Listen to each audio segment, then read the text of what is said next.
પત્નીનું ગળું દબાવી હત્યા કરવાના મામલે કોર્ટે આ હત્યારા પતિને આજીવન કેદની સજા ફટકારી છે.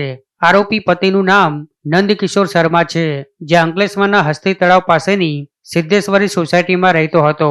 જેણે ગત તારીખ 26 ડિસેમ્બર 2019ના રોજ રાત્રે પોતાની પત્નીનું ગળું દબાવી હત્યા કરી દીધી હતી. હત્યાના બીજા દિવસે મૃતક પત્નીના મૃતદેહને અંતિમ ક્રિયા અર્થે નર્મદા નદી કિનારે લઈ જવાયો હતો. પતિના છાતીના ભાગે બેન્ડેજ લાગેલી જોઈ મૃતક પત્નીના ભાઈને શંકા જતા તેણે બેન્ડેજ ઉખાડીને જોતા ત્યાં કોઈ ઘા નહોતા, પણ રાનીના નામનું ટેટુ જોવા મળ્યું હતું. આથી શાળાનો શક વધુ ગાઢ બનતા તેણે અંકલેશ્વર શહેર પોલીસને જાણ કરતા જે તે સમયે પોલીસ પણ તાત્કાલિક ધોરણે નર્મદા કિનારે દોડી ગઈ હતી અને મૃતક પત્નીના મૃતદેહને પોસ્ટમોર્ટમ અર્થે ખસેડ્યો હતો.